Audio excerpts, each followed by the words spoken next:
I don't think there is any way that we could possibly overstate the place of grace in the Scriptures, even when the word is not used, like in Romans 5 that we already read, my favorite text in all the Bible. The verses we all are reminded of, that the story of love is the story of the cross for sinners and enemies of God like me. It is the story of grace that hits me between the eyes. And grace explains why God did not condemn us when we were condemnable, worthy of punishment, really, by nature, objects of wrath, Paul writes. We sinned against God's law, but as Barclay says it, we sinned against His love too. And he admits this next illustration that he gives is lacking, but maybe it'll help you see it. He says, suppose a motorist by careless driving kills a child. He is arrested, he is tried, he is found guilty, he is sentenced to a term of imprisonment along with a fine, and after an amount of time that he has paid the fine and served the imprisonment, as far as the law is concerned, the whole matter is over. It's very different, though, in relation to the mother whose child he killed, because really he can never put things right with her. The only thing that can restore his relationship to her is an act of free forgiveness on her part. That is the way he says we are to God. And he goes on to describe how we have done more than just sin against God's law. We've sinned against God's heart. The only way that I can become right, that we can become right with Him, is for Him to forgive us. And He is willing, and He does, and He has. Grace is our story. The challenge for us is to understand that and to accept that, to be saved by that, to give to others as generously as we have received it, because grace is incredible. Grace is somewhat indescribable. Grace is nearly unbelievable. As it was written by John Newton, the repentant slave trader, who then put it to music. Well, we put it to music, someone did. We sing these words, amazing grace, how sweet the sound that saved a wretch like me. Grace becomes personal, and it is personally amazing. But there's more to the story that the Apostle Paul wants to press home with his audience, the readers. And of course, we're saved by grace. We are only and always and completely saved by grace. But to put flesh on the idea, to work it out, to say more, to complete the rest of the story, Paul writes on, and this is where we pick it up from last week at Ephesians chapter 2, beginning in verse 8. For it is by grace you have been saved. It is by grace you have been saved through faith. And this is not from yourselves, it is the gift of God. It is by grace you have been saved. He's already said that. He repeats it again. It's worthy of repeating, and he could stop there, and that would be, after the period, truth. Grace is, by definition, a gift, but there is more to it than just the gift, because a gift is only useful if it is accepted and received and unpackaged, taken home by the recipient and actually used. Fox 8 in Cleveland reported back in 2017 about a Kalamazoo, Michigan couple who received a wedding gift 9 years before this when they were first married, but they never opened it, just put it in the closet and left it. It was Kathy and Brandon Gunn, and they said on their Facebook page about the gift. It was from Kathy's great Aunt Allison, which was a plain white box with a card that read, "Do not open until your first disagreement."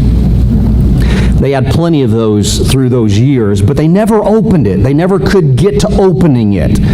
Maybe they thought it symbolized their failure to work things out. So a little stubborn, you can say, they refused to open it for a time. Well, the time came when they were about to go to another wedding in the city where they were married, and it got them thinking, and they actually sat down and pulled that gift out and opened what was previously unopened for 9 solid years. What was inside? Wine glasses and some money and a note to each of them. And the note told what to buy with the money for the other one so they could both come together and enjoy life again after a disagreement. Brandon's note told him to buy some flowers for her and some wine to share. Kathy's told her to buy pizza for them to eat and to go get a bath ready.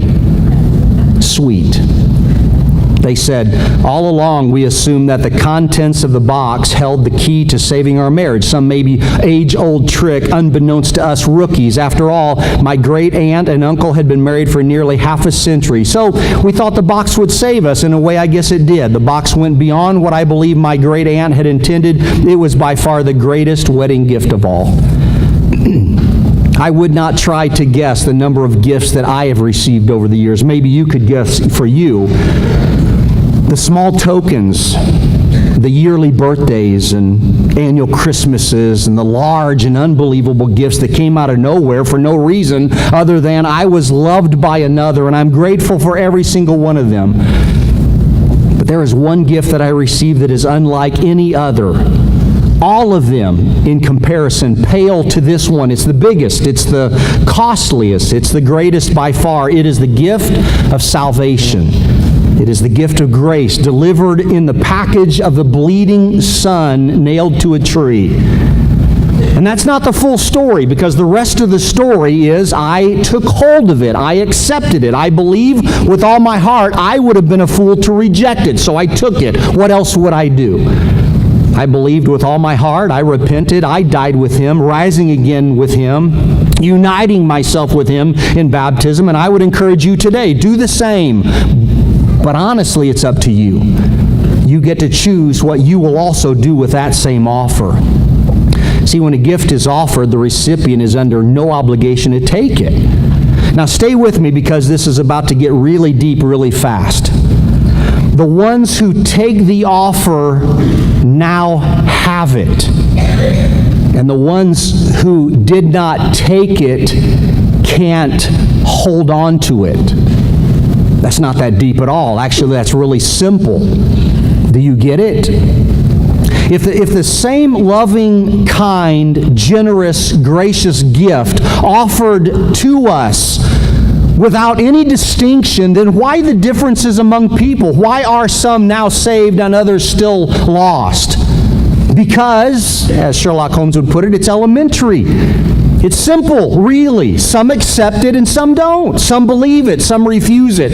Some take hold of it and won't let it go. Others won't even touch it. They leave it where it is and they simply reject it. What do you call it? What do you call it among those who believe it and receive it? It is called faith. And it is more than just a simple act of believing. It is an action of receiving. It is trust. It is saving faith. And our faith absolutely plays a part in this transaction. But please don't be confused, because the salvation that was offered is able to save us on its own without us. Our God did the saving. Our faith added nothing to the gift. The reason this is important to point out is because we humans have a tendency toward arrogance. And if you would say you don't have a problem with it, I'm wondering about you and your honesty.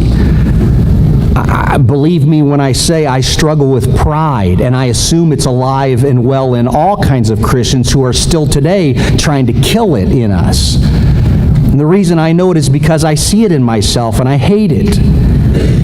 But we all tend to think more highly of ourselves than we ought to, and I think that's exactly why Paul used those same words in Romans 12 to say, and don't do that. So when we say we're saved by grace, it sounds very much like God did all of it. He did.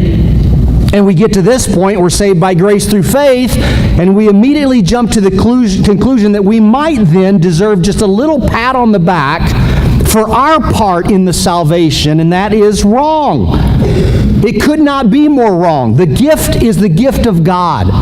The gift comes to us freely, but at great cost to Him.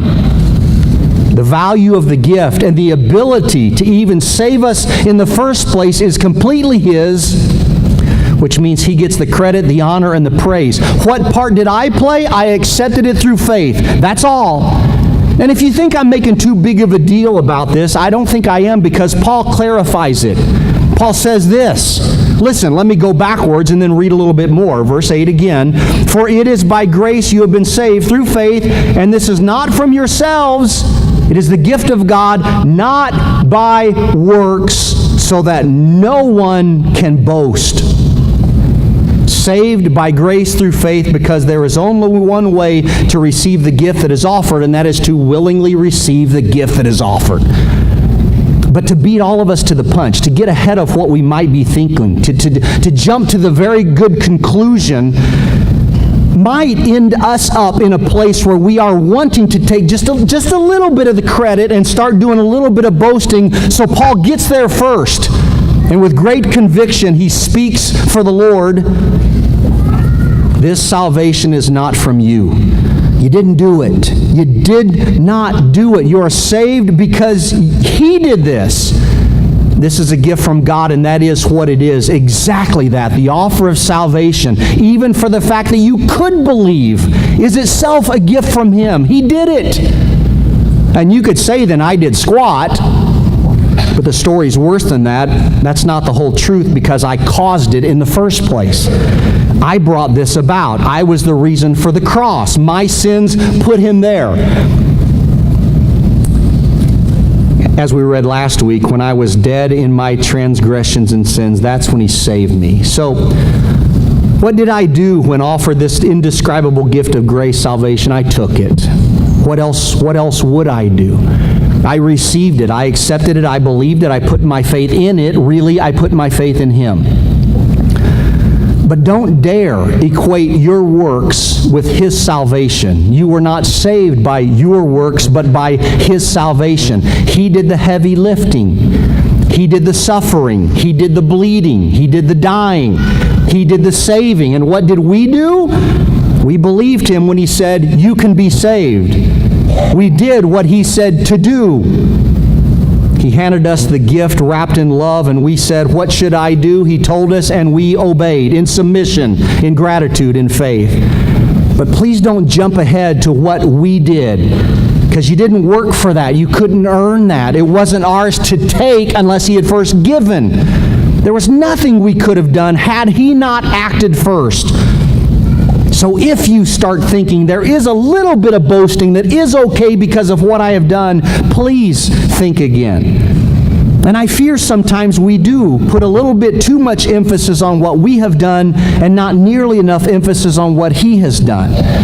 Like this, if I ask the question, what would I do to be saved? And we start telling the story like this. You first do this, and then you do this, and then you do this, and we keep talking about what you do. And I say, I could do this, and this, and this. And they say, yes, do these things, and you can be saved. And so I do them, and somebody comes up and says, well done for doing all of those things. And I say, thank you for that, because I did all those things. I'm not disagreeing with those things at all. The problem is the good news of Jesus Christ is all about Jesus Christ. God has been left out of the story if we start with what I do. Grace has been forgotten. The gift is no more. It is all what I have done.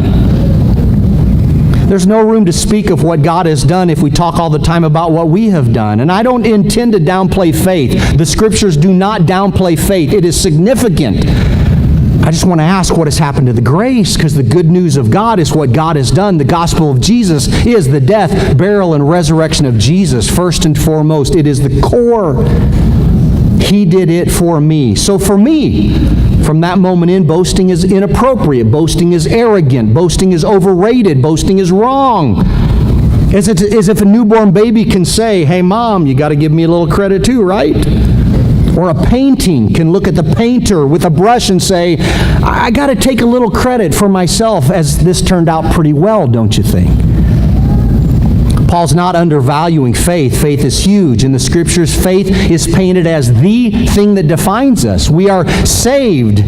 And if we are, we're saved through it. We who are righteous live by it. If God is pleased by us, it is only because of faith. It is how righteousness comes to us from beginning to end, as Romans says it. Faith is it. But don't start thinking we deserve the credit for our part of salvation, because the salvation is the gift from God. The credit goes to Him and Him alone. Now, if you think Paul is saying too much and not giving enough credit to works, he'll talk about works. Listen. For we are God's handiwork, created in Christ Jesus to do good works, which God prepared in advance for us to do. Works are important in the life of the Christian. Of course they are. Just don't get the cart before the horse. We're not saved because we worked for it. We work because we were saved. It's what we were created and recreated to do. It's what we were created to be. Servants, workers. It's what we were born and born again into. Get to work, Christians. If you're idle, you're not fulfilling what God has called you to be and to do. But listen to Barclay. Good works can never earn salvation. There is something radically wrong if salvation does not produce good works. It's not that our good works put God in our debt. Rather that God's love lays on us the obligation to try throughout all of life to be worthy of it. I'll come back to that in just a minute. Think of the picture here that Paul is painting. Do you recognize yourself in here because he is painting a picture of you? Do you recognize yourself in this? Do you believe what this is?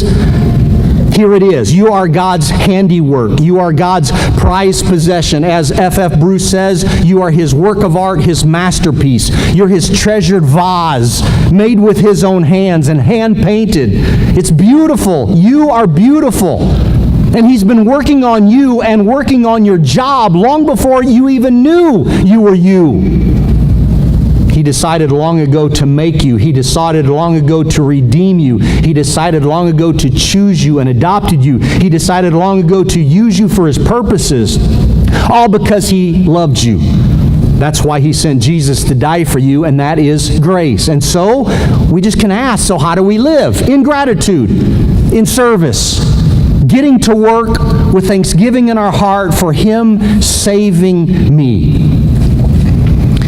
If you saw the movie Saving Private Ryan, then you probably were moved by one of the last scenes in the movie where Ryan, the soldier, is now an old man and his whole family is with him, and he comes to the grave of the man while thinking of the men who saved him. He's alive today with all of the generations behind him because they died. So he gets to the grave of the man who died, thinking of all of them who gave their lives so he could live, and he kneels there at the grave and he's broken. He's crying, he's grateful, and he says, I tried to live my life the best that I could. I hope that was enough. I hope that at least in your eyes, speaking to the dead man, I hope that at least in your eyes I've earned what all of you have done for me. Well, the truth is there is no earning it. The precious blood of the Son of God was poured out for us. And if we have accepted the wonderful gift of grace, salvation, then we will live every day knowing full well we could not deserve it, we could not earn it. I will live every day with all of my heart, if I can, with great gratitude in my heart for what He has done. And I will get to work, and I will keep serving as long as I live, living in honor of Him who created me and created me to do this, serving. Serving because of the one who saved me by grace through faith. What about you? Let's stand and sing. Come if you need to.